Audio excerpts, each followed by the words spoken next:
Today on Guess What I Found Out? You are living inside an ice age right now. Not heading toward one, not recovering from one, inside one. The ice age never ended. We are simply in a warm chapter of it, and that warm chapter, the one that contains all of human civilization, every farm, every city, every empire that ever rose and fell, has lasted approximately 11,000 years. In geological terms, that is a Tuesday afternoon. Let's establish what an ice age actually is, because, well, the word gets misused. An ice age is a prolonged period of cold lasting millions of years, during which large portions of Earth's surface are covered by glaciers and ice sheets. Earth has had 5 of them. We are currently in the 5th, called the Quaternary Ice Age, which began about 2.6 million years ago. Within an ice age, conditions alternate between glacial periods, which are the deep freeze phases most people picture when they say ice age, and interglacial periods, which are the warmer chapters between them. We are in an interglacial right now. The last glacial period ended 11,700 years ago. During that last glacial maximum, roughly 20,000 years ago, global average temperatures were about 6 degrees Celsius cooler than today. 6 degrees. That sounds underwhelming until you see what 6 degrees actually does. The Laurentide ice sheet covered most of North America under up to 3 kilometers of ice. The Fennoscandian ice sheet buried northern Europe. Sea levels dropped far enough to expose a land bridge called Beringia, connecting what is now Alaska to what is now Siberia. The landscape was tundra and dry grassy plains, windswept and cold, and something extraordinary was living in it.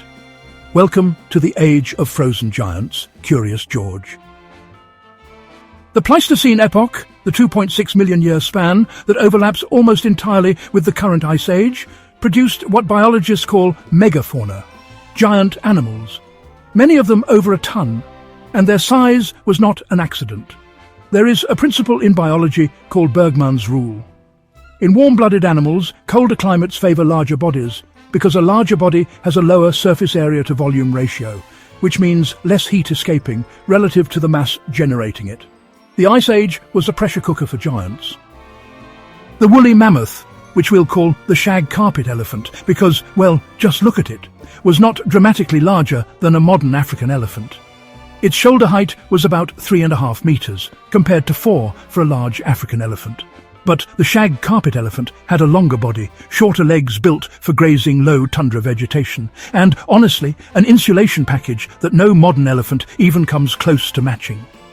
We're talking a double fur coat with thick, dense underwool and long outer guard hairs. Add to that a fat layer 9 centimeters thick. Small ears helped minimize heat loss, and a domed head packed with sinuses warmed and humidified Arctic air before it reached the lungs. Every feature was, in fact, an answer to a specific cold weather engineering problem. A small population of shag carpet elephants managed to hold on in isolation on Wrangel Island in the Arctic Ocean until approximately 4,000 years ago. The pyramids of Giza were already standing. Woolly mammoths were still alive. Then there was the glyptodont, which we'll call the tank armadillo. A 2-ton armoured herbivore built like a turtle that honestly lost its mind and decided to become a mammal.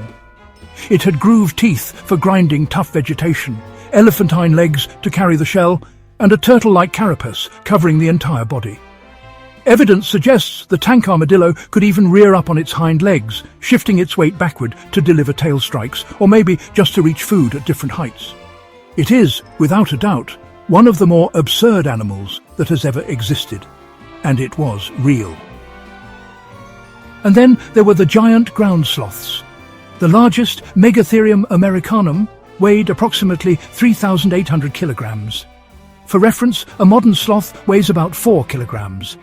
Megatherium was 950 times heavier. It was not climbing trees.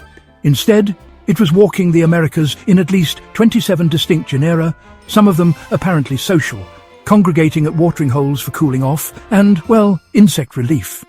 They dug burrows up to 40 meters long and nearly 2 meters wide, using shovel-shaped arms and massively strong clawed hands.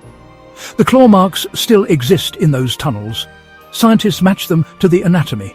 It is a confirmed giant ground sloth handprint in the dirt, preserved for thousands of years. So, if you had to pick one of these frozen giants to bring back, Curious George, which one would it be? The shag carpet elephant, the tank armadillo, or the 950 times oversized sloth? Drop your answer in the comments and, defend your choice. I will be reading them. Now, here is the question that has been argued over for decades. What killed them?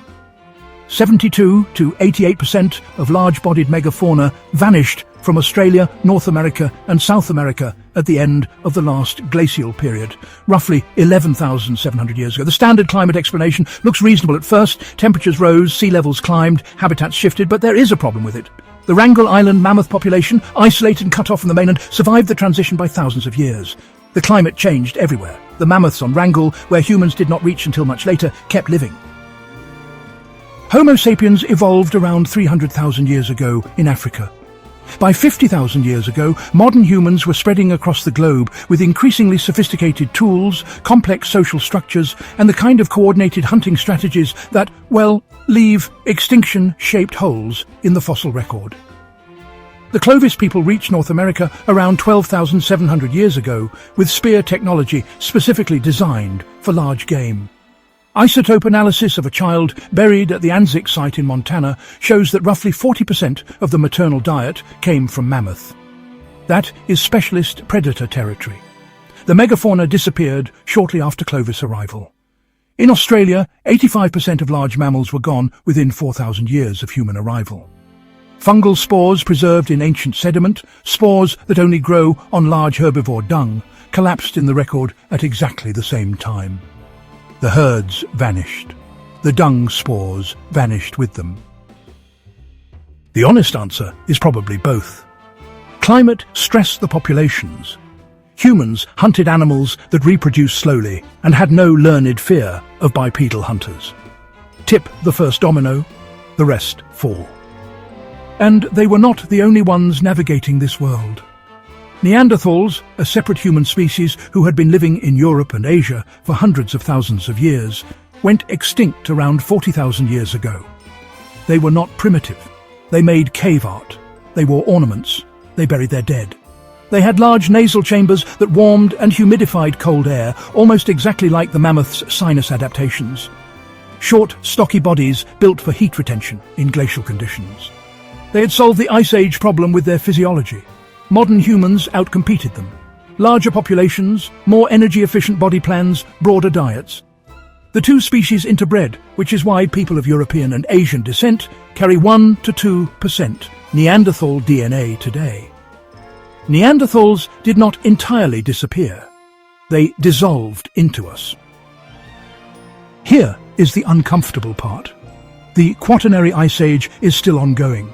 The orbital cycles that drive glacial periods, the wobbles and tilts and orbital stretches identified by Serbian mathematician Milankovitch in the early 20th century have not stopped. Heinrich events, rapid cooling episodes triggered by ice discharges into the North Atlantic, have occurred roughly every 10,000 years throughout the Ice Age. The current interglacial has lasted 11,000 years. The Atlantic Ocean circulation system that moderates European and North American temperatures is showing signs of slowing. The next glacial period is not a hypothetical. It is a matter of when, complicated now by the question of what human-driven warming does to that timing. All of human civilization, everything we have ever built or written or discovered, has happened in the warm pause between glaciations. The frozen giants lived in the cold chapters. We live in the gap they left behind. If you know a wild fact about Pleistocene megafauna, Neanderthals, or the Milankovitch cycles that most people have never heard, drop it in the comments. Some of the best ones end up shaping future episodes. You've been watching Guess What I Found Out, the channel that follows the timeline wherever it leads, no matter how uncomfortable the destination. If this one earned it, subscribe and hit the bell. New episodes come regularly, and the next one is already stranger than you'd expect. See you there, Curious George.